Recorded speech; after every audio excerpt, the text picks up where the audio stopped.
What's going on, everyone? This is Kevin here, and this is the Samsung Galaxy A31, and in this video, we're going to be discussing the 5 best and 5 worst things about the phone.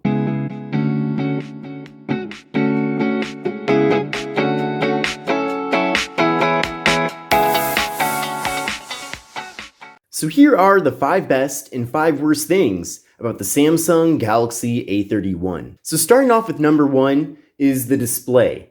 This phone has an awesome looking display, if you haven't noticed so far. The display itself is 6.4 inches, it's Super AMOLED, we're getting a 1080p resolution, we're getting a PPI of 411, we're getting a 20:9 aspect ratio, so kind of a taller and narrower design here, and we're getting an 84.9% screen to body ratio. So if you're not aware, AMOLED is a better display technology than LCD, which we find with other phones such as the Moto G Stylus, for example. And the benefit with AMOLED is that it's more power efficient, you're getting better colors with it, and you're getting better viewing angles. Now, just like the Galaxy A51 and Galaxy A71, those devices both have AMOLED displays as well and look really good. So in general, I'm really happy with the display on this phone. It's great for video consumption, social media, any sort of content consumption really is great. My second favorite thing about the Samsung Galaxy A31 is the device's design.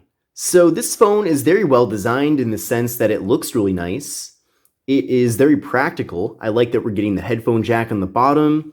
I like that the buttons on the side are easily accessible, but they're not too low either. So you can hold the device without accidentally pressing on one of those buttons. I like how minimalist the back of the device is, and it reminds me a lot of Samsung's various flagships, like the S20 Ultra, for example. So I feel like Samsung's design department did an excellent job making this budget device look very premium. My third favorite thing about the Samsung Galaxy A71 is the performance. So with the device, we're getting 4 GB of RAM and the MediaTek Helio P65 processor. Now I know that MediaTek might not have the best reputation ever, but that's due to some of their previous processors, but their Helio line of processors are actually really good. Prior to this phone, I used the Helio P60 in a different device. I also used the Helio P70, and this is actually my first time using a phone with the Helio P65, but I really like it. And I'll show you the Antutu benchmark score that I got, and you can see here, I got an overall score of 149,434. So with that type of score, and also based off of my actual usage and experience with the phone, I think it's going to satisfy the majority of people out there performance-wise. Now, of course, if you are looking for one of the fastest phones out there, then going for the S20 Ultra is probably a better choice for you, but you're going to be spending over $1,100 more if you choose to go that route.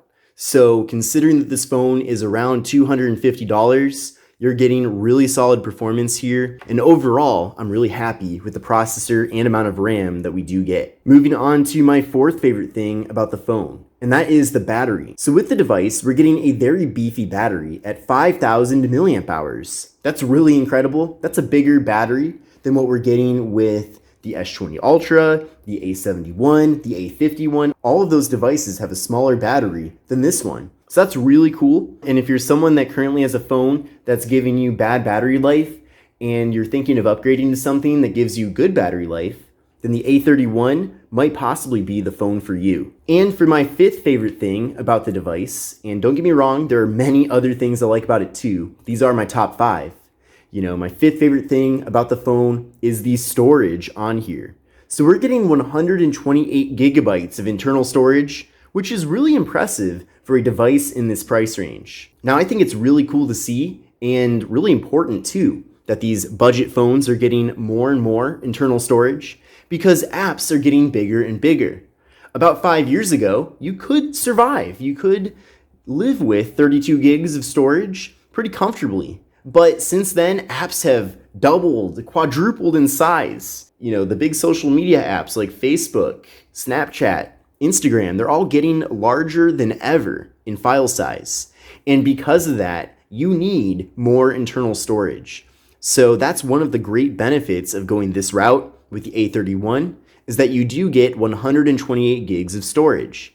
Now, I believe there's also a 64 gigabyte variant that is going to be available. I'm not sure about that, but this is the 128 gig model, and it's been serving me very well with the large amount of storage that it does have. Now, if 128 gigs is not enough for you, you can always put a micro SD card in the phone, but I'm sure you agree that nothing's better than the old-fashioned internal storage. Let's now talk about my 5 least favorite things about the Samsung Galaxy A31. The first thing that I'm not a huge fan of is the large bottom bezel on the phone.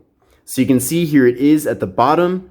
Now, I am glad though that we at least get a 20:9 aspect ratio. And having that aspect ratio combined with a little bit of a larger bottom bezel really does give us a very tall phone. But I wish that this bottom bezel was smaller so that the device itself would be smaller, or maybe they could have made the display even longer, maybe at 21:9. That would have been pretty sweet too. But as things stand right now, we do have a pretty large bottom bezel here on the phone. And that's kind of different from what we've seen with other phones, like the S20 Ultra, for example, as this device is a very small bottom bezel, or other 2020 A-series phones too, like the A71. Because you can see, comparing it here, the bottom bezel on the A31 certainly is a lot larger than the A71. Moving on to my second worst thing about the Samsung Galaxy A31, and that is the macro camera. It's pretty much useless. And let me explain why. So I'm going to take a photo of the top of this microphone right here. And I'm going to take the photo with the macro camera. So I just have to get close up here. Okay. Took the photo. Now, this photo does look good. You know, it does get nice and close. It looks nice and crisp and clear. So that's fine and all. But if I take the same photo with the standard camera, and keep in mind, you do have to take it from a little bit of a further distance away. You could easily zoom in here and you literally get the same effect. So really the only reason why Samsung has included the macro camera is so that they can advertise this phone as having a quad camera setup. But beyond that, the macro camera doesn't really give you anything that you can't already achieve with the 48 megapixel main camera. Now I understand it's a little bit further zoomed out, but you're welcome to crop in if you wanted to. You know, you could do whatever you want to get closer. So I just don't see the macro camera as really offering any sort of major benefit with the phone. My third least favorite thing about the device is that there is no wireless charging. Now I know that typically wireless charging is reserved for the more higher end smartphones, but we've seen wireless charging with less expensive devices, such as the Bold N1 for example, and many others too. So there really isn't any excuse that Samsung left wireless charging out of the A31, besides the fact that maybe they wanted to save a little bit of money, but they also wanted to reserve certain features like that for their more premium phones like the S series. Now, if you don't care about wireless charging, then I guess this really isn't relevant to you, but I know that at least for me, I like to occasionally use wireless charging, and when I actually do end up using it, it is a nice feature to have. My fourth least favorite thing about the Samsung Galaxy A31 is that the phone does not feature NFC. Now this is very surprising and eye-opening, considering that Samsung really has been pushing Samsung Pay on the various devices that work with the service. And you'd think that if they really wanted Samsung Pay to catch on, they would put NFC in every single one of their phones. Because without NFC, you can't use Samsung Pay. And nowadays, really, if you want to be successful as a tech company, you need to focus more on software and services in addition to hardware. Of course, hardware is important, but many of the profits nowadays actually come out of software and services. So I feel like Samsung is really missing out on a big opportunity to put Samsung Pay in some of their lower end phones. And finally, for number 5, it's the build of the phone. Now the build is solid here, don't get me wrong. But on the other hand, the device does feature an all plastic build, minus the display. This band running around the sides of the device is plastic. The material on the back of the phone is also plastic. Now that is understandable, but there are other devices out there like the LG Stylo 5 that do feature metal on the sides of the phone. So I wish that we had that type of build here with the A31. I think it would have made the phone feel more premium. Now, it's certainly not a deal breaker, and I know that many people will probably put this phone in a case anyway. So if you are one of those people, then for the most part, the build doesn't really impact you.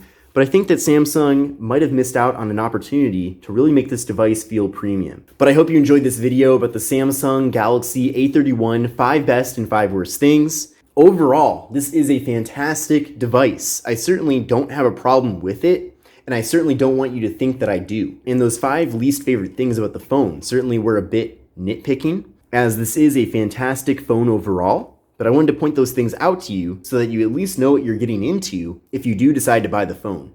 Now again, if you want to see the most up-to-date pricing for the phone, take a look at the link in the video description. Also, give this video a thumbs up, sub to the channel, and I will see you in the next video.